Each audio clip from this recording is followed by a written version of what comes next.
അപ്പൊ ഈ ശ്രീധർമ്മശാസ്താവിന്റെ കഥ ആദ്യം പറയണം. ശ്രീധർമ്മശാസ്താവ് എങ്ങനെ അവതാരം എടുക്കുവാനുള്ള കാരണം. അപ്പൊ നമ്മളത് ദശലക്ഷം കഴിഞ്ഞ വർഷം മുൻപിലേക്ക് പോവുകയാണ്.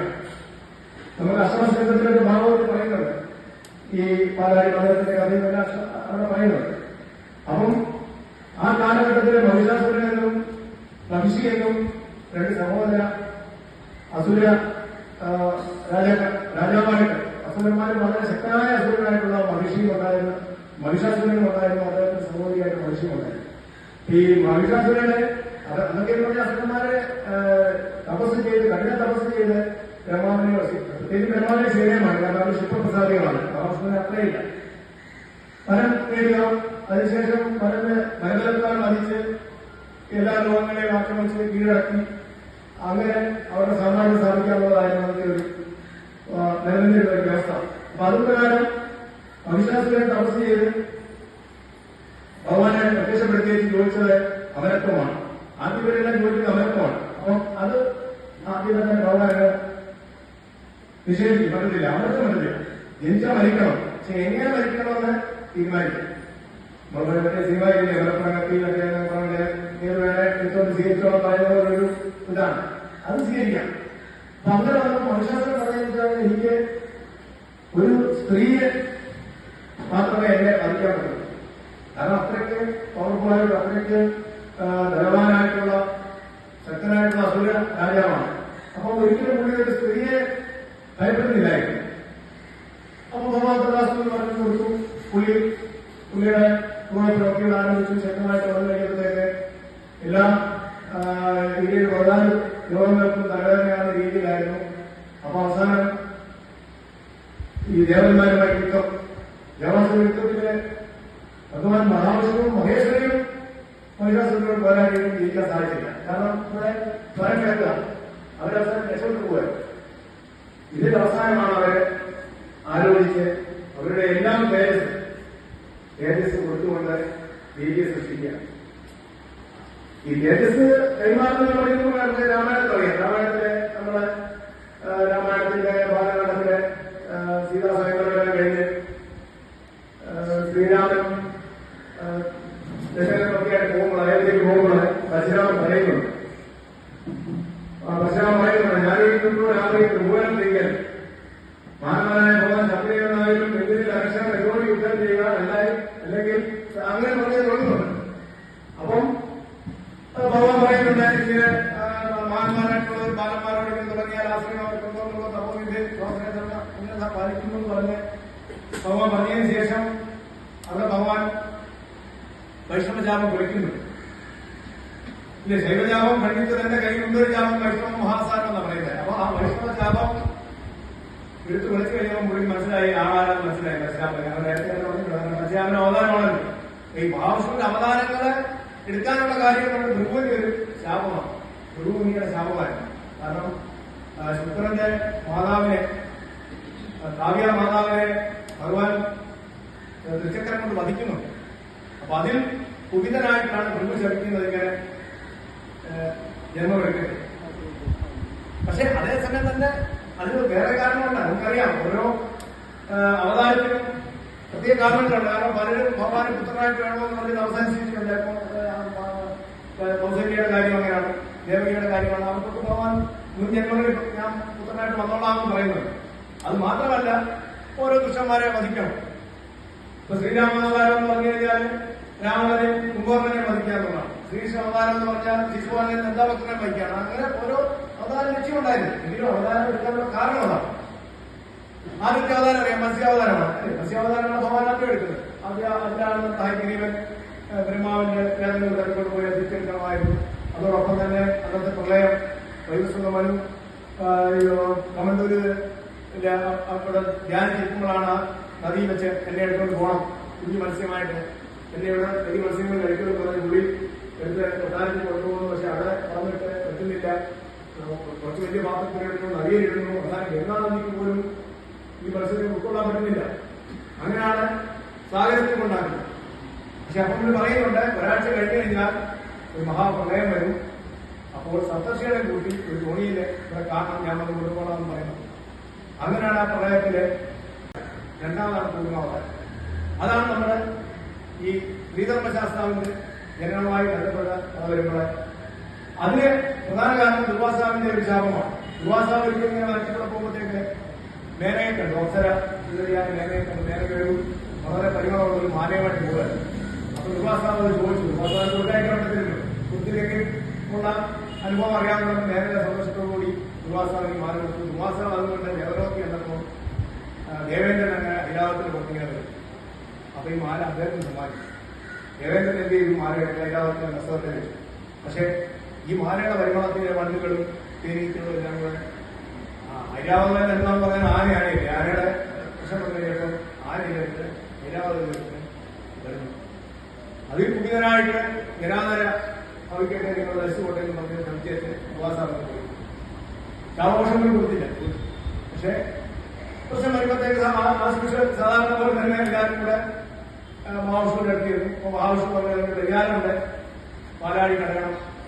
ലോകത്തുള്ള എല്ലാ ഔഷധ കൂട്ടുകളും പാലാഴി കൊണ്ടിട്ട് പാലാഴി കടയണം. നമ്മുടെ തൈര് കടയുന്ന പ്രൊസീജിയർ തന്നെ. അത് നമ്മളെ തൈരാക്കുമ്പോൾ തൈര് നമ്മളെ ഈ ഞങ്ങളുടെ കൊണ്ട് മത്തെന്നാ പറയുന്നത്. ആ സാധനത്തിന് ഇവിടെ എങ്ങനെയാണ് പറയുന്നത്? മത്തെന്ന് പറയുന്നത് മത്തോണ്ട് നമ്മളെ കൈ കൊണ്ട് കയറി കൊണ്ട് കടഞ്ഞ് തന്നെ എടുക്കുന്നു. അതുപോലെ തന്നെ ഒരു പ്രൊസീജിയർ അതങ്ങനെ ചെയ്യണമെന്ന് പറഞ്ഞു.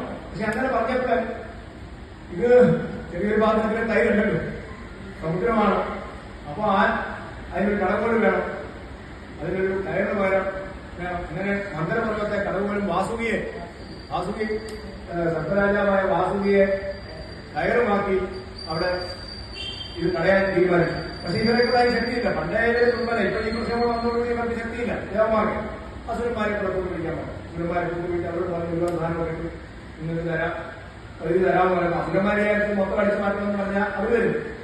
അങ്ങനെ ഇവര് വാസുകിയുടെ തലഭാഗത്ത് അസുരന്മാര് ഭാഗത്ത് ദേവന്മാരിൽ നിന്ന് അടുത്ത കാര്യത്തിൽ അടുത്ത പ്രശ്നം അന്തർപർവ്വം താങ്ങുന്നത്.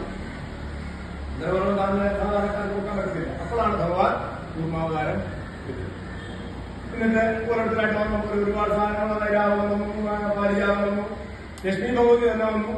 അങ്ങനെ അവസാനം ധന്വന്തരി അമൃതകുംഭമായിട്ട് വന്നു. അസുരന്മാരെ തട്ടിയെടുത്ത് പോയി. അസുരന്മാരെ തട്ടിയെടുത്ത് അപ്പൊ ഈ ശരിക്കും ഭഗവാൻ സ്ത്രീയായിട്ട് ജനിക്കേണ്ട ഒരു ആവശ്യമുണ്ട്. കാരണം ഈ മനുഷ്യയുടെ കുറച്ച് വരം കിടപ്പുണ്ട്. അപ്പൊ അതിനുള്ള സാഹചര്യം ഒരുക്കണം. ഇതെല്ലാം സാഹചര്യം ഒരുക്കാണ്. ഈ അസുരന്മാരെ തട്ടിയെടുത്ത് പോയി. ഒരു രക്ഷയില്ല. പിന്നെ ദേവന്മാരെ പാവശുവിനെ ആശ്രയിച്ചു. പാവശുവിനെ പരിഹാരം ഉണ്ടാക്കാം.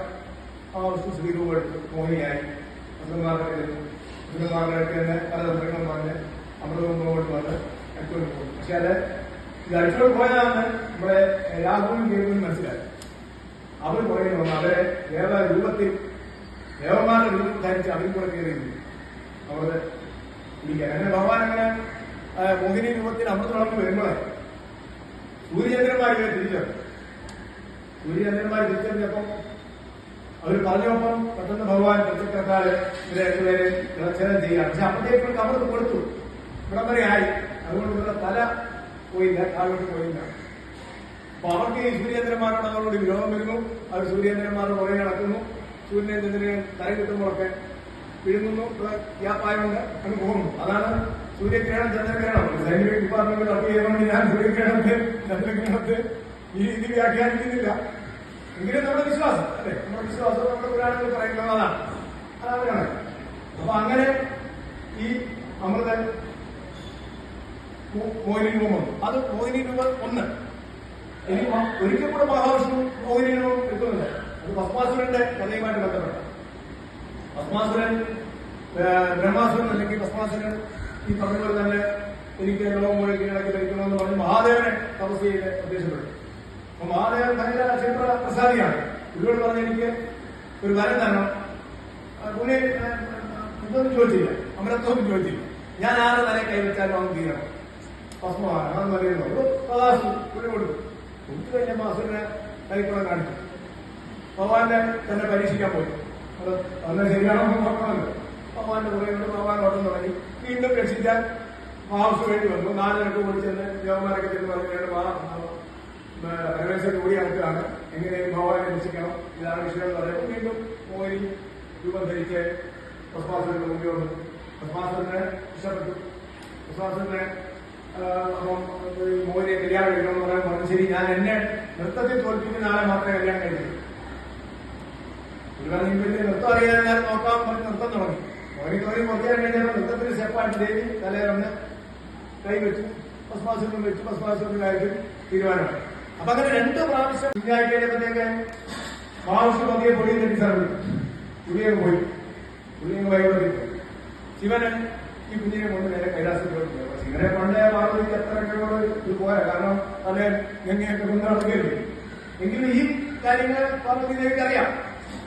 അതുകൊണ്ട് പാർവതി ദേവി വലിയ പ്രശ്നങ്ങളൊന്നും ഉണ്ടാക്കിയില്ല. ശ്രീധർമ്മശാസ്ത്രാവ് അവിടെ ഗണപതിയുടെ മുരുകനെയും കൂടെ വളർന്നു. അവരെല്ലാം പഠിപ്പിച്ചു. ആയോധനകലകളൊക്കെ പഠിച്ച് അങ്ങനെ ഇരിക്കുമ്പോഴാണ് വീണ്ടും മഹർഷിയുടെ ശല്യം തുടങ്ങി. അപ്പം മഹർഷി അപ്പോൾ ഈ 2 വരമെടുത്ത് ഹരിഹര പുത്രമായിരിക്കണം, ഒരു വ്യാഴം 12 വർഷക്കാലം ഭൂമിയിൽ വളരുകയും വേണം. അങ്ങനെ ഒരു കണ്ടീഷൻ 12 വർഷം വേണം. എന്നാലേ മഹർഷിയുമായിട്ട് യുദ്ധം ചെയ്യാനല്ല മഹർഷിയെ കൊല്ലാനുള്ള പ്രാപ്തി പോകാനുള്ള പറ്റും. അപ്പം ഇതിനിടയിൽ ഭഗവാന് ഒരു രാജശേഖരൻ എന്നൊരു തമിഴ് മുനിയുണ്ട്. പുള്ളി പറഞ്ഞ പോലെ തന്നെ ഭഗവാനെ പുത്രനായിട്ട് ശ്രീധർമ്മശാസ്ത്രാവിനെ പുത്രനായിട്ട് തപസ് ചെയ്ത് പുള്ളിയെ മരിച്ചു. പുള്ളിയുടെ പുനർജന്മമാണ് പാണ്ഡ്യരാജാവായ രാജശേഖര പാണ്ഡ്യ.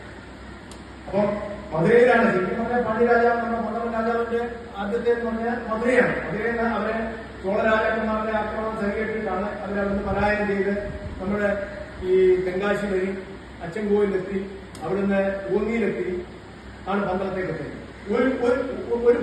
ഒരു ഭാഗം നേരെ പൂഞ്ഞാറിലെത്തുന്നുണ്ട്. പൂഞ്ഞാറിലെത്തുന്ന പൂഞ്ഞാർ രാജകുടുംബത്തിനും അയ്യപ്പൻ തന്നെയാണ് അവരുടെ ഏറ്റവും വലിയ അവരുടെ കുലദേവത.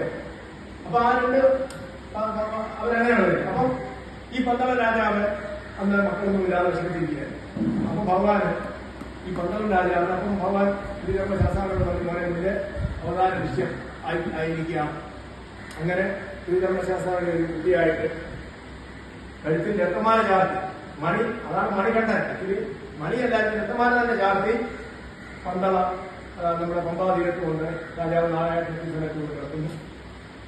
എന്നിട്ട് ഭഗവാൻ തന്നെ പറഞ്ഞു, അല്ലെങ്കിൽ ഭഗവാൻ സന്യാസ വേഷത്തിൽ പറഞ്ഞു പറയുന്നത് ഭഗവാനോടുണ്ട് ഇതുപോലെ ഈ കുട്ടി നിരക്കാരുടെ ഐശ്വര്യം തരുമെന്ന് പറഞ്ഞുകൊണ്ട് പറഞ്ഞ പ്രകാരം കൊട്ടാരത്തിലേക്ക് കൊണ്ടുപോകുന്നു.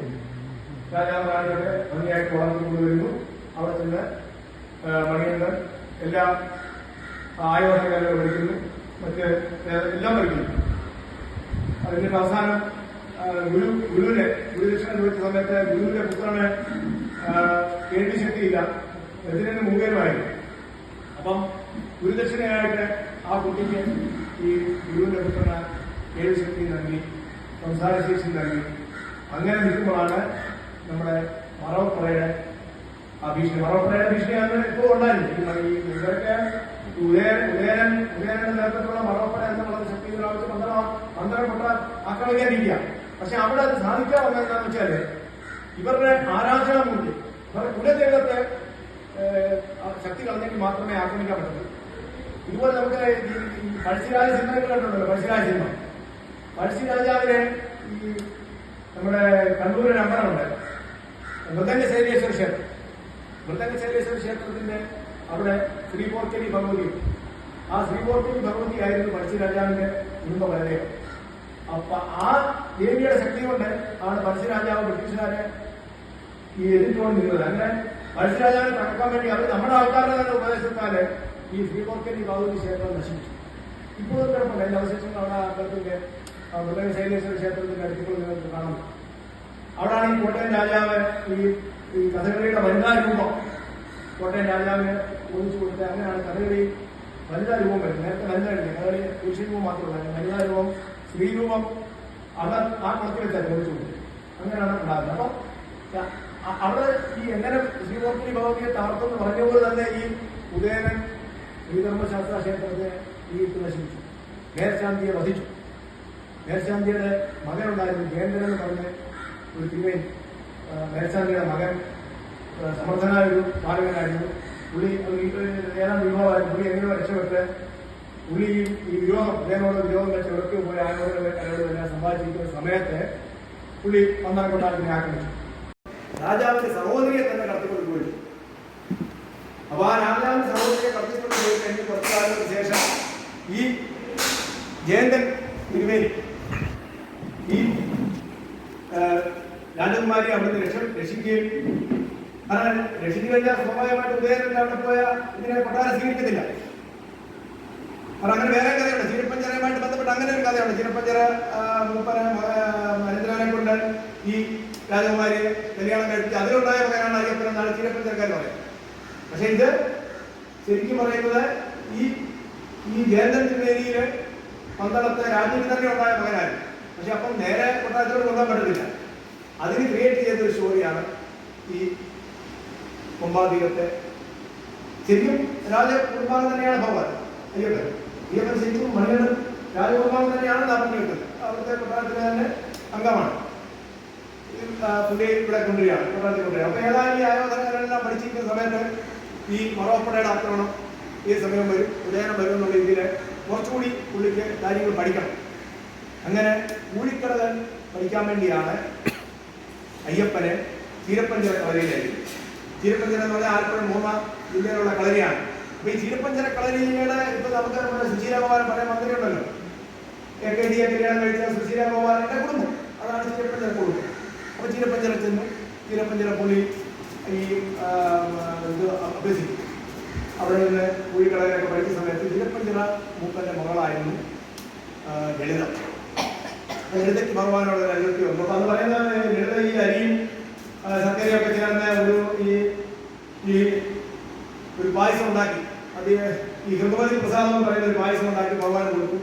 പുള്ളിക്ക് വളരെ ഇഷ്ടപ്പെട്ടു. അങ്ങനെ ദിവസം കൊടുത്തു. അതാണ് പിൽക്കാലത്ത് അരവണയായെന്നാണ് അവർ പറയുന്നത്.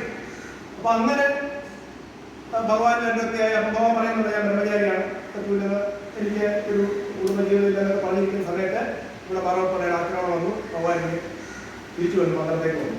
അപ്പോൾ പിന്നീട് ഈ മാറിയപ്പുറം ആയ ചീരപ്പഞ്ചരക്കാരുടെ ഇതിനനുസരിച്ച് ഈ അയ്യപ്പനെ തേടി ലളിത വന്നു. അയ്യപ്പനൊക്കെ ഇതേ കാര്യങ്ങൾ പറഞ്ഞിരുന്നു. അപ്പൊ ഇനി വന്നു, ഇനി ഉദയനെ കൊന്ന സ്ഥലത്ത് വരെ വന്നു. പന്തളത്ത് പോയിട്ട് അവിടെ ഇവിടെ വന്നപ്പോഴത്തേക്ക് അപ്പൊ ഈ കൂടെ കൊച്ചുകെടുത്ത വലിയെടുത്ത അങ്ങനെയുള്ള ഭഗവാന്റെ പുസ്തകങ്ങളൊക്കെ ഉണ്ടായിരുന്നു, ബാബുരും എല്ലാം ഉണ്ടായിരുന്നു. അപ്പൊ ആ സമയത്ത് പറഞ്ഞു ഇങ്ങനെ എന്റെ സഹോദരി സ്ഥാനത്ത് ഇവിടെ അടുത്തിരുന്നു എന്ന് പറഞ്ഞു എന്നൊരു കഥ. മറ്റേ കഥ എന്ന് പറഞ്ഞു കഴിഞ്ഞാൽ ഏറ്റവും പ്രചാരത്തിലുള്ള കഥ എന്ന് പറയുന്നത് മഹർഷി വിഗ്രഹം നടത്തിയ ഭഗവാൻ അല്ലേ. അപ്പൊ മഹർഷിയുടെ പ്രശ്നം അപ്പത്തേക്ക് വന്നു. അപ്പൊ മഹാദേവൻ കണ്ടു. മഹാദേവൻ അപ്പം അപ്പോഴാണ് ഈ പുലിപ്പാലയുടെ പ്രശ്നം തരുന്നത്. കാരണം എന്താ വെച്ചാൽ അപ്പോഴത്തേക്ക് രാജാവിന് വേറെ കുറ്റമുണ്ടായി. അപ്പം ഭഗവാനെ രാജാവാക്കാൻ വേണ്ടി പന്തള രാജാവ് ഒരുങ്ങി. പക്ഷെ പന്തള രാജാവിനെ രാജാവാക്കാൻ പോയപ്പോൾ മന്ത്രിയൊക്കെ കൂടാലോചന നടത്തി ദേവിയെ രാജ്ഞിയെ സ്വാധീനിച്ചു. പുലിപ്പാല് ഈ മരുന്ന് കൊടുത്താൽ മാത്രമേ രാജ്ഞിയുടെ അസുഖം മാറുള്ളൂ എന്ന് പറഞ്ഞു. പക്ഷെ ഭഗവാൻ രാജാവിന് വിഷയമില്ലായിരുന്നു. പക്ഷെ അയ്യപ്പനെ ദയക്കെടുത്ത് പറഞ്ഞാൽ അയ്യപ്പൻ കാര്യമൊക്കെ അറിയാമല്ലോ. അയ്യപ്പനെ ദയക്ക് നേരെ അങ്ങ് നാട്ടിലേക്ക് പോവാണ്. അപ്പം ഇത് മഹാദേവൻ കണ്ടു. മഹാദേവൻ എന്ത് ചെയ്തു? ദേവന്മാരോട് പറഞ്ഞു പോയി അയ്യപ്പനെ സഹായിക്കണമെന്ന് പറഞ്ഞു. പക്ഷെ ദേവന്മാരെ അയ്യപ്പനെ മുമ്പിൽ പ്രത്യക്ഷപ്പെട്ടപ്പോൾ അയ്യപ്പൻ പറഞ്ഞു വേണ്ട, ഞാൻ തന്നെ ഇത് ചെയ്തോളാമെന്ന് പറഞ്ഞ് മഹിഷിയുമായിട്ട് എതിരിടുകയും മഹിഷി വർദ്ധനം നടത്തി കഴിഞ്ഞപ്പോൾ മഹിഷിയെ വധിച്ചു കഴിഞ്ഞപ്പോൾ എന്ത് ചെയ്തു? മഹിഷിയിൽ നിന്നും ലീല എന്ന് പറയുന്ന ഒരു സുന്ദരി ശാപമോശം വിട്ടു വന്നു. അപ്പൊ ഈ ലീല എന്ന് പറയുന്ന മുൻജന്മത്തില് ഭർത്താവ് ദത്തം പറഞ്ഞത് കേട്ടാളും ദത്തം ശപിച്ച് ഈ മഹിഷിയാക്കുക. അപ്പം ലീലയും വീണ്ടും ഭഗവാനോട് പറഞ്ഞു എന്താണ് എന്നെ വിവാഹം കഴിക്കണമെന്ന്. അപ്പോഴും ഭഗവാൻ പറഞ്ഞു എനിക്ക് ബ്രഹ്മചാരിയാണ്, എനിക്ക് കഴിക്കാൻ പറ്റത്തില്ല. അപ്പം ഇങ്ങനെ എൻ്റെ സഹോദരിയുടെ സ്ഥാനത്തിലൂടെ തിരുമുഖം പറഞ്ഞു. അപ്പോഴും പുള്ളിക്കാരി തൃപ്തിയായില്ല. അപ്പോഴാണ് ഭഗവാൻ ഈ ശരംകുത്തിയിലേക്ക് വന്ന് കന്യായപ്പന്മാർ വന്ന് വേണ്ടി കഴിച്ചോളാം എന്ന് പറഞ്ഞു എന്നുള്ള കഥ. പക്ഷെ അത് ശരിക്കും പറഞ്ഞാല് നമ്മുടെ അയ്യപ്പന്റെ ശ്രീധർമ്മശാസ്ത്രത്തിന്റെ പുരാണങ്ങളുമായിട്ടൊന്നും അതിന് ഒരു ബന്ധവുമില്ല. കാരണം അവിടെ നടക്കുന്ന കർമ്മങ്ങളുമായിട്ടൊന്നും അതിന് ബന്ധമില്ല. ശരിക്കും അവിടുത്തെ ഉത്സവമായിട്ടൊക്കെ ബന്ധപ്പെട്ട ഒന്നുമില്ല. പക്ഷെ ഇത് ശ്രീ അയ്യപ്പൻ സിനിമ വന്നു, സീരിയലുകൾ വന്നു. അപ്പൊ അവർ സ്വാഭാവികമായിട്ട് ഈ മസാലയൊക്കെ ചേർന്നവരും എന്നാലല്ലേ തിരെ കാണത്തുള്ളൂ. അപ്പൊ അവർ ഇതിനൊക്കെ പ്രാധാന്യം കൊടുത്താണ് അവരെ അവതരിപ്പിച്ച്. പക്ഷെ അതിനൊക്കെ പ്രചാരം വന്നു. അതാണ് സംഭവിച്ചത്. അപ്പൊ എന്നിട്ട് മാളികപ്പുറത്തിന്റെ അങ്ങനെ അതാണ് മാളികപ്രഥമ എന്ന് പറയുന്നത്. പിന്നെ മാളികപ്രഥമ ശരിക്കും ഏറ്റവും കൂടുതൽ പന്തളം കൊട്ടാരക്കാർ പറയുന്നതും ബാക്കി പുരാണവുമായിട്ട് ബന്ധപ്പെട്ട് നോക്കുമ്പോഴും മധുര മീനാക്ഷി തന്നെയാണ് മാളികപ്രഥമ. കാരണം പാണ്ഡ്യരാജാവിൻ്റെ ഉപാസനാമൂർത്തിയായ കുടുംബ പരദേവതയായ മധുര മീനാക്ഷിയുമായിട്ടാണ് ഇപ്പോഴും അവരുടെ പന്തളം കൊട്ടാരത്തെ മധുര മീനാക്ഷിയുടെ വിഗ്രഹവും സുന്ദരേശ്വരന്റെ വിഗ്രഹവും വെച്ചാണ് അവർ പൂജിക്കുന്നത്. അപ്പൊ ആ മധുര മീനാക്ഷി തന്നെയാണ് ഈ മാളികപ്രഥമയായിട്ടിരിക്കുന്നത്. ഭഗവാന്റെ മാതൃസ്ഥാനത്താണ് മാളികപ്രഥ അമ്മ എന്നുള്ളതാണ് ഏറ്റവും പ്രധാനപ്പെട്ട കാര്യം. പിന്നെ അപ്പൊ ഈ സ്ഥലം കാണാൻ പോകുന്ന ഒരു എഴുന്നള്ളത്തുണ്ട്. അതാണല്ലോ പറയുന്നത്, സ്ഥലം നോക്കാൻ വേണ്ടി. അതായത് ശരിക്കും പറഞ്ഞാൽ ഈ മകരവിളക്ക് പണ്ടെന്ന് പറഞ്ഞ ശബരിമലയിൽ മകരവിളക്കിന് എന്ന് വെച്ചാൽ നമ്മൾ ഈ മകരജ്യോതി കാണുന്ന മകരവിളക്കിനല്ലായിരുന്നു പ്രാധാന്യം. മകരവിളക്കിന് പോലെ 6 ദിവസം, 5 ദിവസത്തെ എഴുന്നള്ളത്തുണ്ട്. കളം വരച്ച് ഓരോ ദിവസം ഭഗവാനെ ഓരോ രൂപത്തിലാണ്. ആദ്യത്തെ ദിവസം ബാലകനായിട്ട്, പിന്നെ അശ്വാരൂഢനായിട്ട്, രാജകുമാരനായിട്ട്, 5ാമത്തെ ദിവസം സർവാഭരണ വിഭൂഷിതനായ അയ്യപ്പനായിട്ട് കളം വരച്ചിട്ട് മണിമണ്ഡപത്തിൽ നിന്ന് 18 പടി വരെയുള്ള എഴുന്നള്ളത്ത്.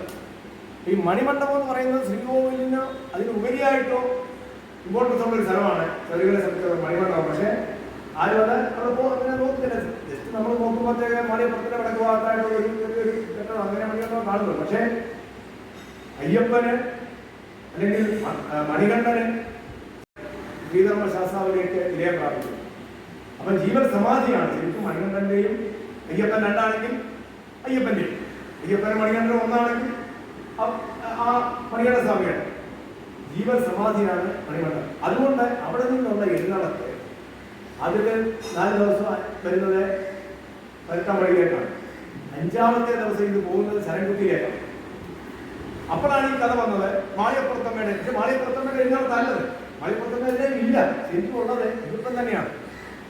അയ്യപ്പനെ എഴുന്നള്ളി പോയിട്ട് എന്തിനാ പോകുന്നതെന്ന് വെച്ചാൽ 6ാമത്തെ ദിവസം വലിയ ഗുരുവിയാണ്. അപ്പം ഈ ആൾക്കാർ വരുന്നത് പ്രമാണിച്ച് ഭഗവാൻ എന്ത് ചെയ്യുന്നു? ഭൂതഗണങ്ങളെ എല്ലാം അകറ്റി നിർത്തിയേക്കാണ്. കാരണം ഭൂതഗണങ്ങളെ കണ്ട ആൾക്കാർ പേടിക്കും, ഭൂതഗണങ്ങൾക്കും അവരെ അകറ്റി നിർത്തിയേക്കാണ്. അപ്പം ഗുരുസിക്ക് നമ്മുടെ പുസ്തകങ്ങളിൽ ഗുരുസി നടത്തുന്നുണ്ടല്ലോ. ഇതിന് നടത്തുന്നത് ഈ ദേവന്മാര് ഭൂതഗണങ്ങളെയൊക്കെ സംതൃപ്തിപ്പെടുത്താനും അവർക്ക് അനിഷ്ടമൊന്നും ഉണ്ടാകാതിരിക്കാനും അതുവഴി നമുക്ക് ദോഷമൊന്നും വരാതിരിക്കാൻ വേണ്ടിയാണ് നമ്മൾ ഗുരുസി നടത്തുന്നത്. അപ്പൊ അതേ രീതിയിൽ തന്നെ ഈ ഭൂതഗണങ്ങളെ സംതൃപ്തിപ്പെടുത്താൻ വേണ്ടിയാണ് അവിടെ അയ്യപ്പനെ ഭൂതഗണങ്ങളോട് അതിനകത്തുണ്ട്. അപ്പൊ അവരെ വിളിക്കാൻ വേണ്ടി, അവരെ ക്ഷണിക്കാൻ വേണ്ടിയാണ് ഭഗവാൻ എവിടെ പോകുന്നത്? ശരൺകുത്തിയിലേക്ക് പോകുന്നത്. എന്നിട്ട് അവരെ വിളിച്ചോണ്ട് അപ്പൊ അങ്ങോട്ട് വളരെ പെട്ടെന്ന് ഒക്കെ ആയിട്ട് പോകുന്നത്. പക്ഷെ തിരിച്ചു വരുമ്പോൾ ഭൂതാണങ്ങളെ കൂടെ കൊണ്ടിരുന്നത്. ഭൂതാണങ്ങൾ എന്ന് പറഞ്ഞാൽ ഇതിന്റെ ഇഷ്ടപ്പെടുന്ന വിളിച്ച് ഇഷ്ടപ്പെടാൻ അവർക്ക് ഇഷ്ടമല്ല. അതുകൊണ്ടാണ് എന്നെ അടച്ചു കൊണ്ടിരുന്നതെന്നാണ് പറയുന്നത്. അങ്ങനെയാണ് ഇവിടേക്ക് കൊണ്ടിരുന്നത്. മാളികപ്പുറത്തേക്ക് ഈ നമ്മുടെ മണിമണ്ഡപത്തിലേക്ക് അവരെ കൊണ്ടിരുന്നത്. അപ്പൊ അത് ശരിക്കും അതൊരു ഒരുപാട് കോൺട്രവേഴ്സിയുള്ള ഒരു കാര്യമാണ്. ഇന്നെങ്കിലും ഈ നമ്മൾ മുമ്പേ പറഞ്ഞ പോലെ മാളികപ്പുറത്തമ്മയുടെ എഴുന്നള്ളത്താണ് എന്നുള്ളതാണ് കൂടുതൽ പ്രധാനത്തിലിരിക്കുന്ന കഥ.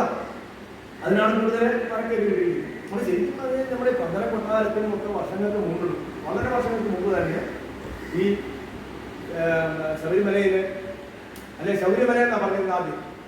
ഒരു സൂര്യന്റെ മല എന്നുള്ളതിലെ ശൗര്യമല എന്നാണ് പറഞ്ഞത്. അവിടെ ശ്രീധർമ്മ ശാസ്ത്ര വിഗ്രഹവും ക്ഷേത്രവും ഉണ്ടായിരുന്നു. അത് നമ്മൾ പല പ്രാവശ്യം അത് നശിപ്പിക്കപ്പെട്ടിട്ടുണ്ട്. ഉദയനെ തന്നെ നശിപ്പിക്കാൻ നമ്മൾ പറഞ്ഞു. ആ ഉദയനെ പിന്നെ അവസാനം ഭഗവാൻ കീഴടക്കിയിട്ടാണ് അവിടെ ക്ഷേത്രം പണിഞ്ഞ്. അപ്പൊ എന്നിട്ട് അതൊന്നും മുഴുവൻ പറഞ്ഞില്ല. അപ്പം മാളികപ്രഥമയുടെ കാര്യം പറഞ്ഞതിന് ശേഷം പുലികളുമായിട്ട്, അപ്പൊ ദേവേന്ദ്രൻ വലിയ പുലിയായിട്ട്, ആൺപുലിയായിട്ടും ബാക്കിയുള്ളവരെല്ലാം പെൺപുലിയായിട്ട് എല്ലാവരും കൂടെ കൊട്ടാരത്തിൽ വന്നു. കൊട്ടാരത്തിൽ വന്ന് നാട്ടുകാർ മേടിച്ചു, രാജ്യം മേടിച്ചു, എല്ലാവരും മേടിച്ചു, മന്ത്രി മേടിച്ചു, സാക്ഷാത്കാരം നമസ്കരിച്ച് എല്ലാം പറഞ്ഞു. അവസാനം എന്ത് ചെയ്തു? ഭഗവാൻ അവരോടൊക്കെ ക്ഷമിച്ച് ഭഗവാൻ അവതാര ലക്ഷ്യം പൂർത്തിയായതിൻ്റെ അടിസ്ഥാനത്തിൽ നേരെ അങ്ങ് ശബരിമലയ്ക്ക് പോവാണ്. പോയിട്ട് അവിടെ ചെന്നിട്ട് തൻ്റെ ആയുധങ്ങളെല്ലാം 18 പടിയിലും ശരൺകുത്തിയിലുമായിട്ട് ഉപേക്ഷിച്ചു നേരെ അവിടുത്തെ ധർമ്മശാസ്ത്ര വിഗ്രഹത്തിൽ വിലയം പ്രാപിക്കുകയാണ് ചെയ്യുന്നത്. യോഗസമാധിയിൽ. അപ്പോഴത്തേക്ക് ഈ 12 രാജാവ് ഒരുപാട് പുറകെ പോവുകയും കരയുകയും വെള്ളം വെക്കുകയൊക്കെ ചെയ്തു. കാരണം 12 രാജാവ് പട്ടാഭിഷേകം നടത്താൻ വേണ്ടി ആഭരണങ്ങളും എല്ലാം തയ്യാറാക്കി വെച്ചിരുന്നു. അപ്പൊ അന്ന് ഭഗവാൻ പറഞ്ഞതാണ്, വർഷത്തിലൊരിക്കൽ എന്നെ വന്ന് കണ്ടോളൂ, ഈ ആഭരണങ്ങളുമായിട്ട് വന്ന് കണ്ട് എന്നെ അണിയിച്ച് പുള്ളിയുടെ ഒരു സാറ്റിസ്ഫാക്ഷൻ വേണ്ടി അങ്ങനെ കൊടുത്തതാണ് പിന്നീട് നമ്മുടെ തിരുവാഭരണ ഘോഷയാത്രയുടെ വേണ്ടി. തിരുവാഭരണങ്ങൾ തന്നെ അതിനകത്ത് കോൺട്രവേഴ്സി ഉണ്ട്. കാരണം ഈ ലളിതയ്ക്ക് ശ്രീരംഗ ജനറൽ എഴുതിക്ക് കൊടുത്ത ഒരു മാല, ഭഗവാൻ സമർപ്പിച്ച ഒരു മാലയുണ്ടായിരുന്നു. മഹിഷിയെ കൊന്ന സ്ഥലമാണ് പിന്നെ എരുമേലി. എരുമേ കൊല്ലി, അതാണ് പിന്നെ എരുമേലിയായിട്ട് വന്നത്. അപ്പൊ അതും കുറച്ചുകൂടി ഇതായിട്ടൊരു കഥ പറയുന്നുണ്ട്. അത് അയ്യപ്പനുമായിട്ട് ബന്ധപ്പെട്ട് പറഞ്ഞ ഒരു കഥയാണ്. ഇങ്ങനെ ഒരു എരുമ വഹിച്ച് നടന്നിരുന്നു. അതിനെ ഒരു മുത്തശ്ശിയുടെ വീട്ടിൽ കൂടെ ഒരു ദിവസം കൂടി താമസിക്കുകയും അവിടെ ഉളവാട് വെക്കുകയും ചെയ്തതിന് ശേഷം എരുമയെ കൊന്ന് ഇന്നത്തെ ദിവസം കണ്ടില്ല. ആ ഉളവാളും ഭഗവാന്റെ ഭസ്മം ഇപ്പോഴും അവിടെ, അത് വേറെ കഥയുണ്ട്. ഒരുപാട് കഥകളുള്ള ഒരു കാര്യമാണ്. അത് ഇതിലും കൂടുതൽ പ്രാധാന്യമുള്ള ഇതൊക്കെയാണ്. പിന്നെ ഈ പന്തളക്കൊട്ടാരം എന്ന് പറഞ്ഞ ഏതാണ്ട് എട്ടാമത്തെ 9ാമത്തെ നൂറ്റാണ്ടിലൊക്കെയാണ് അവരെ ഈ പന്തളത്തേക്കൊക്കെ ഷിഫ്റ്റ് ചെയ്യുന്നത്. പക്ഷെ അതിന് എത്രയോ കാലം മുമ്പ് നമുക്കറിയാമല്ലോ, നമുക്ക് ദശലക്ഷം വർഷങ്ങൾക്ക് മുമ്പുള്ള അവതാരമാണ് ശ്രീധർമ്മശാസ്ത്രം. ശ്രീധർമ്മശാസ്ത്രം ദശലക്ഷം വർഷം മുമ്പേ ഉണ്ട്. നമ്മുടെ പാലാഴി മരണത്തിന്റെ കാലത്ത് നിന്നും തുടങ്ങുന്നൊരു കഥയാണ്. അപ്പൊ അത് ആ അവതാരത്തിന്റെ ആ സമയത്താണ്. അതും 12 രാജാവായിട്ട് സംഭവിച്ചു. പക്ഷെ 12 രാജാവിന്റെ ഈ കാലത്തിന് മുമ്പ് തന്നെ ഈ ശ്രീധർമ്മശാസ്താവിന്റെ ക്ഷേത്ര ശബരിമലയിലുണ്ട്. അതിനു മുമ്പ് തന്നെ ശാസ്താപുരാണം, ഈ ശാസ്ത്ര സൂക്തങ്ങളൊക്കെ നമ്മുടെ വേദങ്ങളിലൊക്കെ പറയുന്നുണ്ട്. വേദങ്ങളിൽ പറയുന്നത് ശാസ്ത്ര സൂക്തങ്ങളെ, വേദങ്ങളിൽ ധർമ്മശാസ്താവിനെ പറ്റിയേ പറയുന്നു. അയ്യപ്പനെ പറ്റിയോ മൃഗനെ പറ്റിയോ ഒന്നും ഒരു വേദങ്ങളിലും ഒന്നും പറയുന്നില്ല. അത് പുരാണങ്ങളിൽ പറയുന്നുണ്ട്. ബാക്കി നമ്മുടെ വായുവഴിയായിട്ടുള്ള കഥകളാണ്. അല്ലാതെ വേദങ്ങളുടെ ഒരു സപ്പോർട്ട് ഈ രണ്ട്. കാരണം അതെന്ന് പറഞ്ഞാൽ എന്തുകൊണ്ടാണ് അവർ ശരിക്കും ഒരു ആരാധനാമൂർത്തിയുടെ ഒരു അവതാരത്തിന്റെ 2 അംശങ്ങളാണ്. ഇത് 2 തേജസ്സുകളാണ്. ഒരു ദൈവത്തിലെ, ഒരു ഈശ്വര മൂർത്തിയിലെ നിന്നുണ്ടായ 2 തേജസ്. ആ ഈശ്വര മൂർത്തിയിലേക്ക് ലയിക്കപ്പെട്ട 2 തേജസ് മാത്രമാണ് മണികണ്ഠനും അയ്യപ്പൻ. ഈ മണികണ്ഠനും അയ്യപ്പൻ രണ്ടാമെന്ന് പറയാൻ കാര്യം, അതിനകത്ത് അധികാരം എന്ന് പറഞ്ഞാൽ കൊട്ടാരത്തി ശങ്കുണ്ണി. നമുക്കറിയാം, നമ്മുടെ പുരാണിക് എൻസൈക്ലോപ്പീഡിയാണ് കൊട്ടാരത്തി ശങ്കുണ്ണിയുടെ ഐതിഹ്യമായി. അതിനകത്താണ് ഒരുമാതിരിപ്പെട്ട എല്ലാ നമ്മുടെ കേരളത്തിന്റെ പുരാണ കഥകളുടെ എല്ലാം ഒരു ആധാരം എന്ന് പറയുന്നത് കൊട്ടാരത്തി ശങ്കുണ്ണിയാണ് ഐതിഹ്യമായി. പക്ഷെ അതിൽ പറയുന്നത് ഈ പന്തള രാജാവ് എടുത്തുകൊണ്ട് വന്ന ഈ കുട്ടിയുടെ കഥയൊന്നും അതിനകത്തില്ല. അയ്യപ്പനെ കാണുന്നത് തന്നെ ഒരു യോദ്ധാവായിട്ട്. അതിവിടെ അല്ല, തമിഴ്നാട്ടിലെ മധുരയിൽ നിന്ന് അവരെ രാജാവ് നായാട്ടിന് പോയപ്പോഴത്തേക്ക് വളരെ പാഞ്ഞ് കുതിരപ്പുറത്ത് പോകുന്ന ഒരു യോദ്ധാവിനെ കാണുന്നു. അപ്പൊ യോദ്ധാവിനെ തടഞ്ഞു നിർത്തി രാജാവ് ചോദിക്കുകയാണ്, നിന്റെ പേരാണ്, നിന്റെ അച്ഛനും അമ്മയാരാ ചോദിച്ചു. പറയും, എനിക്ക് അച്ഛനും ഒന്നുമില്ല, എൻ്റെ അച്ഛൻ മഹാദേവനും അമ്മ വിഷ്ണുവാണ്, എനിക്ക് ആരുമില്ല, വേറെ ആരും ഇല്ലെന്ന് പറയുമ്പോഴത്തേക്ക് എന്നാൽ കൊട്ടാരത്തിലേക്ക് വന്നാൽ എൻ്റെ സൈന്യത്തിൽ ചെയ്യുമെന്ന് ചോദിച്ചാൽ അങ്ങനെ സൈന്യത്തിൽ ചേർന്നു. സൈന്യാധിപനാക്കി കഴിഞ്ഞപ്പോഴത്തേക്ക് അവിടെ ഈ മുമ്പ് പറഞ്ഞ പ്രശ്നങ്ങളൊക്കെ മറ്റു സൈന്യാധിപന്മാർക്കും മന്ത്രിക്കും ഒന്നും ഇഷ്ടപ്പെട്ടില്ല. അപ്പം ഈ രാജ്ഞിയെ കൊണ്ട് വീണ്ടും മറ്റേ അതേ പ്രധാനം വന്നു. പുള്ളിയെ അവിടെ ഓടിക്കാൻ വേണ്ടി ചെയ്തു. അങ്ങനെ പോകുന്നതാണ്, അതാണ് അയ്യപ്പൻ. പക്ഷെ അതുപോലെ തന്നെ ഈ മഹിഷിയെ കൊന്നതിന് ശേഷം പുലിപ്പാലിന് വേണ്ടി പുലിപ്പുറത്ത് കയറി ഭഗവാൻ വരുമ്പോൾ മഹേശ്വരൻ തന്നെ പറഞ്ഞു, നീ ഇനി അയ്യപ്പൻ എന്നറിയപ്പെടും. നീ ഇനി കുറച്ചുകൂടെ പ്രായമായി, നീ ഇപ്പം നിന്റെ അവതാര ലക്ഷ്യം പൂർത്തിയാക്കി, നീ ഇനി അയ്യപ്പൻ എന്നറിയപ്പെടും എന്ന് ഭഗവാൻ പറയുന്നുണ്ട്. അപ്പൊ അങ്ങനെ നോക്കുമ്പോൾ അയ്യപ്പനും മണികണ്ഠനും ഒന്നാണ്. പക്ഷെ ഈ ഐതിഹ്യമാലയുടെ ഇത് വെച്ച് നോക്കുമ്പോഴത്തേക്ക് അയ്യപ്പനും മണികണ്ഠനും വ്യത്യസ്തമായ വ്യക്തികളാണ്. പക്ഷെ ഇവർ രണ്ടുപേരും ബ്രഹ്മചാരികളായിരുന്നു അവസാനം. കാരണം നീയുണ്ട് ശാസ്ത്രം എന്ന് പറയുന്നത് ഒരിക്കലും ബ്രഹ്മചാരിയല്ല. ശാസ്ത്രം എന്ന് പറയുന്നത് പൂർണ്ണ പുഷ്കര എന്നുള്ള 2 ഭാര്യമാരോട് കൂടിയാണ് നമ്മുടെ ഈ അയ്യനാർ ക്ഷേത്രങ്ങളിൽ. അയ്യനാർ എന്നൊരു കൺസെപ്റ്റ് ഉണ്ട് തമിഴ്നാട്ടിൽ. കുളത്തൂപ്പുഴയിലെ ഒരു ഭാര്യയാണ് പ്രഭ എന്ന് പറയുന്ന ഭാര്യ. സത്യകൻ എന്ന് പറയുന്ന ഒരു മകനും ആയിട്ട് ആണെന്നാ പറയുന്ന അച്ചൻകോവില്. കുളത്തൂപ്പുഴയല്ല, അച്ചൻകോവിൽ. കുളത്തൂപ്പുഴ ബാലകനാണ്. അതായത് പരശുരാമൻ അവിടെ പൂർണ്ണ പുഷ്കരമായ അവിടെ പൂർണ്ണ പുഷ്കര അല്ലെങ്കിൽ ഒരു ഭാര്യ, ഒറ്റ ഭാര്യ സങ്കല്പമുണ്ട്. ഒറ്റ ഭാര്യ പ്രഭ എന്ന് പറയുന്ന ഒരു ഭാര്യയും സത്യകൻ എന്നൊരു മകനും ധർമ്മശാസ്ത്രമുണ്ടെന്നൊരു സങ്കല്പമുണ്ട്. പൂർണ്ണ പുഷ്കര ഭാര്യ സമന്വിതനായിട്ടുള്ള ധർമ്മശാസ്ത്രമുണ്ട്. അപ്പൊ ഈ ശരിക്കും പരശുരാമൻ സ്ഥാപിച്ച 5 ക്ഷേത്രങ്ങളാണ്, മഹാക്ഷേത്രങ്ങളാണ്. നമ്മുടെ കുളത്തൂപ്പുഴ, ആര്യങ്കാവ്, അച്ചൻകോവില്, ശബരിമല, കാന്തമല. ഈ കാന്തമല എന്ന് പറയുന്ന ക്ഷേത്രമാണ് ഇന്നത്തെ പൊന്നമ്പലമേട്. കാന്തമല ക്ഷേത്രം ഇപ്പൊ ഇല്ല, അത് തകർക്കപ്പെട്ടു, നശിപ്പിക്കപ്പെട്ടു. പക്ഷെ ആ കാന്തമലയാണ് നമ്മുടെ ഈ പൊന്നമ്പലമേടെന്നൊക്കെ പറയുന്നത്. ഈ 5 മഹാക്ഷേത്രങ്ങളാണ്. 108 മഹാക്ഷേത്രങ്ങളുണ്ട് അയ്യപ്പന്റെ. അതില് പരശുരാമൻ സ്ഥാപിച്ച 5 ക്ഷേത്രങ്ങളിൽ പെട്ടതാണ് ഈ ക്ഷേത്രങ്ങൾ. അപ്പൊ അതില് പലതിലും പല രൂപത്തിലാണ്. ഈ ശരിക്കും പറഞ്ഞാൽ യോഗബന്ധ പട്ടാസനത്തിൽ ഇരിക്കുന്ന അയ്യപ്പൻ ശരിക്കും ശബരിമലയിലാണ്. മറ്റു പലരും ഈ പറഞ്ഞ പോലെ പൂർണ്ണ പുഷ്കര ഭാര്യ സമേതനായിട്ടും മകനുമായിട്ടും ഒക്കെയാണ് ഭഗവാന്റെ പലരുടെയും വിഗ്രഹങ്ങൾ ഉള്ളത്. അപ്പൊ അതുപോലെ തന്നെയാണ് നമ്മുടെ ഈ ശരൺകുട്ടിയുടെ കാര്യം പറയുമ്പോൾ കന്യയ്യപ്പന്മാരെ ചെല്ലണമെന്ന് പറഞ്ഞല്ലോ. കന്യയ്യപ്പൻ ശരിക്കും ശരൺകുട്ടി വെച്ച് പോകണമെന്ന് പറയുന്നത് വെച്ചാൽ അതൊരു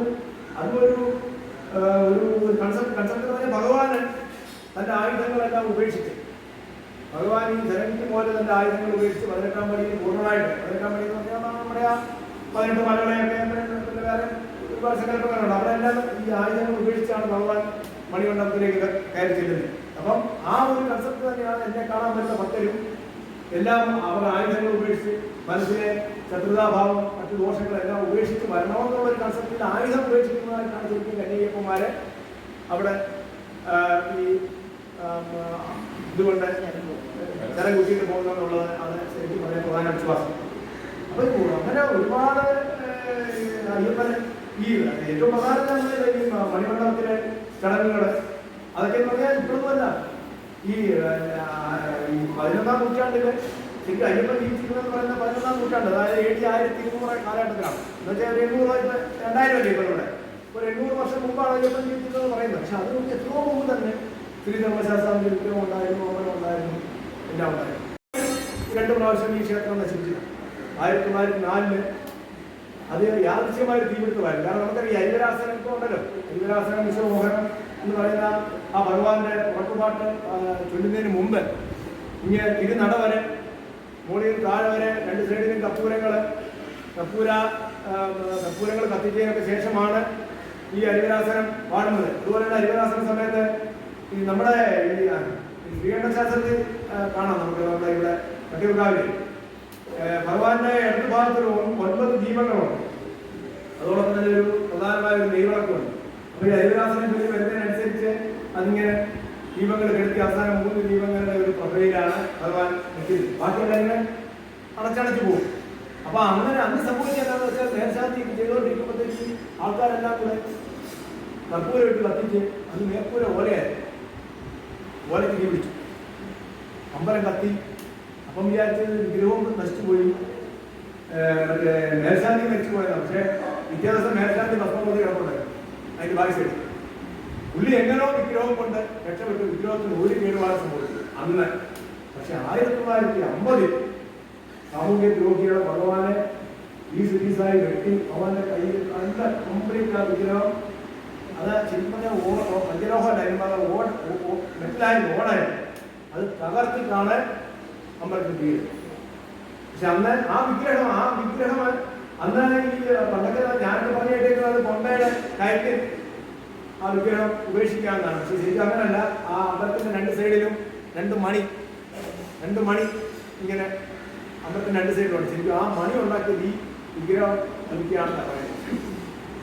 അപ്പം അത് കഴിഞ്ഞപ്പോഴത്തേക്ക് പുതിയ വിഗ്രഹം ഉണ്ടാക്കാൻ ചെങ്ങന്നൂര് അമ്പലം ഉണ്ടാക്കാൻ വേണ്ടി തിരുവിതാംകൂറ് രാജാക്കന്മാർ കൊണ്ടുവന്ന പണിക്കാരുണ്ട്. അവരോടാണ് പറഞ്ഞത് ഉണ്ടാക്കാൻ. അന്നത്തെ വിശ്വകർമ്മ അവരോടാണ് പറഞ്ഞത് ഭഗവാന്റെ വിഗ്രഹം ഉണ്ടാക്കാൻ പറയുന്നത്. വിഗ്രഹം ഉണ്ടാക്കാൻ നേരത്തെ ഭഗവാന്റെ ശരിയായിട്ടുള്ള കൺസെപ്റ്റ് ഇല്ല. അവരെ കണ്ട് മനസ്സിലാക്കി വേണം അവർ ചെയ്യാൻ. അപ്പൊ ഈ വിഗ്രഹം പോയില്ലേ. അപ്പൊ അതിന് പകരം അന്ന് തിരുവിതാംകൂർ കൊട്ടാരത്തിലിരുന്ന അയ്യപ്പസ്വാമിയുടെ വിഗ്രഹം വെച്ചുകൊണ്ടാണ് തിരുവിതാംകൂർ ദേവസ്വം ബോർഡ് ഇവർക്ക് കൊടുത്ത് ഇപ്പോഴത്തെ വിഗ്രഹം ഉണ്ടാക്കിയത്. അപ്പൊ ഈ തിരുവിതാംകൂർ കൊട്ടാരത്തിൽ എന്നാ ബന്ധമെന്ന് ഒരു ചോദ്യം. നമുക്കറിയാലോ അവിടെ മകരവിളക്കിന്റെ സമയത്ത് നെയ്യ് കൊടുത്തിട്ടുണ്ട്. ആ സമയത്ത് അവിടെ അഭിഷേകം ചെയ്യുന്ന നെയ്യ് കൊട്ടാരത്തിൽ കൊടുക്കുന്നതാണ്. അതിൻ്റെ എന്ന് വെച്ചാൽ ഈ നമ്മുടെ ടിപ്പുസുൽത്താന്റെ കാലത്ത് ഈ പടം വരുന്ന സമയത്ത് നമ്മൾ ഇവിടുത്തെ സൈന്യങ്ങളെ റെഡിയാക്കാൻ വേണ്ടി പണം വേണമായിരുന്നു തിരുവിതാംകൂർ കൊട്ടാരം. അത് സാമന്തന്മാർ ശരിക്കും പന്തമൊക്കെ സാമന്തന്മാരാണ്. അപ്പം 2 ലക്ഷം പൊന്മണം വന്ന ആവശ്യം. ഈ 2 ലക്ഷം പൊന്മണം കൊടുക്കാനുള്ള മാർഗം വന്ന് ശരിക്കും പന്തളത്തിനില്ല. ഈ തിരുവോഭരണമൊന്നും അവർ വിൽക്കാൻ പോയി. നമ്മുടെ ഭദ്രാസ്വാമിയുടെ ലോകത്തെ ഏറ്റവും വലിയ കോടീശ്വരനായ ഭഗവാനാണ് ഭദ്രാസ്വാമി. പക്ഷെ അവരും ആ സ്വർണ്ണമൊന്നും കഴിച്ചില്ല. അപ്പൊ അന്ന് അതിന് പകരമായിട്ട് പണം കൊടുക്കാൻ പറ്റുന്നതിന് പകരമായിട്ട് ഈ ശബരിമലയുടെ അവകാശം തിരുവിതാംകൂർ കൊട്ടാരത്തിന് പന്തളം കൊട്ടാരം എഴുതി. ആ ഒരു ഇതുകൊണ്ടാണ് പിന്നീട് ഈ ഈ 1950 തീപിടുത്തം ഉണ്ടായിട്ടുള്ളത് 1904 പ്രശ്നം ഉണ്ടായിട്ടുള്ളതൊക്കെ 12 തിരുവിതാംകൂർ കൊട്ടാരമാണ് ഇത് പുനർനിർമ്മിച്ചത്. പക്ഷെ ബാക്കി ചടങ്ങുകളൊക്കെ അവരന്നും ഈ 12 കൊട്ടാരത്തിൽ തന്നെ കൊടുത്തു. അന്ന് തിരുവാഭരണ കൊണ്ടുപോകുന്ന കാര്യങ്ങൾ 12 വളർത്തച്ഛനാണല്ലോ. അപ്പൊ അതുകൊണ്ടാണ് കൊടുത്തത്. ഇനി 12 രാജാവിന്റെ വളർത്തച്ഛന്റെ കാര്യം പറഞ്ഞപ്പോഴത്തേക്ക് രാജാവ് ലാസ്റ്റാണ് പോകുന്നത് പരമൊക്കെ. അവസാനം ഈ 5ാമത്തെ പീരീഡ് ഭഗവാൻ 2 രീതി പറയുന്നുണ്ട്. ഭഗവാൻ ചെന്ന് കഴിഞ്ഞാൽ 12 രാജാവ് ചെന്ന് കഴിഞ്ഞാൽ ഭഗവാൻ എണീക്കണം, കാരണം അച്ഛനല്ലേ വരുന്നത്. അതുകൊണ്ട് ആണ് ഒന്ന്. 2ാമത്തെ കാര്യം പറയുന്നവർക്ക് നമ്മൾ നേരത്തെ പറഞ്ഞ അയ്യപ്പന്റെ കഥയുമായിട്ട് ബന്ധപ്പെട്ട്. കാരണം അയ്യപ്പൻ എന്ന് പറയുന്നത് സൈനികനായിട്ടാണ് കൊണ്ടുവന്നത്. ഉപാസനാ മൂർത്തിയില് അയ്യപ്പനും മണികണ്ഠന് 2 അയ്യപ്പന് മണികണ്ഠനും ഭഗവാനെ ഉപാസിച്ച് ആ ഉപാസനാ മൂർത്തിയിലേക്ക് വിലയം പ്രാപിക്കാൻ ആ തേജസ് തേജസ്സിലൂടെ ശ്രീധർമ്മശാസ്താവിന്റെ തേജസ്സിലൂടെ ജനിച്ചു. കുറച്ചുകൂടി ശക്തി കൂടി ആ തേജസ്. നമ്മൾ നേരത്തെ പരശുരാമന്റെ ശ്രീരാമനിൽ വന്നപ്പോൾ ഒന്നുകൂടെ ശക്തനായെന്ന് പറയുന്നത് തന്നെ ഇവിടെ അങ്ങനെയാണ് സംഭവിച്ചത്. ഇവരോടേക്ക് വാമരൻ അതുണ്ട്. അത് എന്താന്ന് വെച്ചാല് ശരിക്കും പറഞ്ഞാല് വാമനും ഈ ശ്രീധർമ്മശാസ്താവുമായിട്ട് ഒരു ബന്ധമില്ല. ശ്രീധർമ്മശാസ്താവിന്റെ കാലത്തുള്ളത് വാമുരനാണ്, ഭഗവാന്റെ ഭൂതഗണമാണ്. അതായത് നമ്മൾ ഭഗവാനല്ല, ഭൂതനാഥ സദാനന്ദ സർവൂത ദേവനാണ്, അതിന്റെ ഭൂതഗണനാഥനാണ് അയ്യപ്പൻ. അപ്പം നന്ദികേശൻ എങ്ങനെയാണോ പരമശിവന് ഭൂതഗണമായിട്ടിരിക്കുന്നത്, അതുപോലെ ശ്രീധർമ്മശാസ്താവിന്റെ ഭൂതഗണമാണ് വാമനൻ. വാമനെടുത്ത് വന്നെന്ന് വെച്ചാൽ അതിനൊരു കാര്യമുണ്ട്.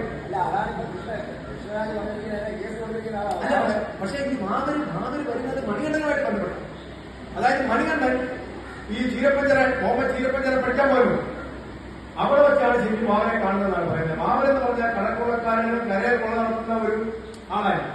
അപ്പം ഈ അയ്യപ്പനെ വാമനെ ആക്രമിച്ചു. അവിടെ വെച്ച അയ്യപ്പൻ ഈ വാമനെ പരാജയപ്പെടുത്തി. വാമനെ പിന്നെ അയ്യപ്പന്റെ സ്നേഹിതനായിട്ട് വന്നു. അത് അവിടെ വെച്ചാണ് പരിചയപ്പെടുത്തി. മുഹമ്മദ് ചീരപ്പഞ്ചര കളരി പഠിക്കാൻ പോയതുമായിട്ട് ബന്ധപ്പെട്ടാണ്. അങ്ങനെയാണ് വാമനുമായിട്ട് ഒരു ബന്ധം വരുന്നത്. അല്ലാതെ വാമന് ഒരു കഥാപാത്രം ഇല്ല. പക്ഷെ ഈ മണികണ്ഠനുമായിട്ട് നോക്കുമ്പോൾ വാമനെ തള്ളി പറയാൻ പറ്റാത്തതാണ്. പിന്നെ മനസ്സിൽ ഞാൻ പറഞ്ഞത് ഇപ്പൊ ഈ സ്വാമി അയ്യപ്പനാണ് അയ്യപ്പ ജീവിതത്തിന് ആധാരമായത്. സ്വാമി അയ്യപ്പ സിനിമ കുറച്ച് കഴിഞ്ഞപ്പോഴത്തേക്ക് ഏഷ്യാനെറ്റിലെ അയ്യപ്പ സീരിയൽ ഇത് അങ്ങനെ സംഭവിച്ച തെറ്റാണ് ഇതെല്ലാം. അപ്പൊ അങ്ങനെ പറഞ്ഞപ്പോഴത്തേക്ക് ഈ പുരാണങ്ങള് വേദങ്ങളിൽ പറഞ്ഞേക്കുന്ന കാര്യങ്ങളെല്ലാം ആരും വായിക്കുന്നില്ല, അറിയുന്നില്ല. അങ്ങനെ വന്ന് പറഞ്ഞപ്പോൾ ഇതിൽ കാണിച്ചതിലാണ് അയ്യപ്പന്റെ ചരിത്രം. അപ്പോഴത്തേക്ക് സൗഹാർദ്ദം എന്നുള്ളതിനെ ഭാവനെ പുറകെ അല്ലെങ്കിൽ നിശ്ചയിക്കും. അപ്പം ഈ മണികണ്ഠ സ്വാമിക്കുള്ള ഭാഗമായിട്ടുണ്ട്. അല്ലാതെ ശ്രീധർമ്മശാസ്ത്രം എന്ന് പറയുന്ന ഈ ഈശ്വരമൂർത്തിക്ക് അവതാരമൂർത്തിക്ക് ഭാവനമായിട്ടുണ്ട് തരത്തില്ലല്ലോ. കാരണം ഇസ്ലാം മതം വന്നിട്ട് എത്ര വർഷമായെന്ന് നമുക്കറിയാം. 1500 വർഷം വരെ ആയാലും ഇസ്ലാം മതം വന്നിട്ട് ഇത് ദശലക്ഷം വർഷങ്ങൾക്ക് മുമ്പുള്ളതാണ് ധർമ്മശാസ്താവിന്റെ അവതാരം അല്ലേ? അങ്ങനെ ഭാഗമായിട്ട് പിന്നെ മണികണ്ഠ സ്വാമി, അതായത് 12 രാജാവ് 1200 വർഷം മുമ്പ് ജീവിച്ചിരുന്ന മണികണ്ഠ സ്വാമി, അല്ല 1200 വർഷം മുമ്പ് ജീവിച്ചിരുന്ന അയ്യപ്പ സ്വാമിയൊക്കെ ആയിട്ട് വേണമെങ്കിൽ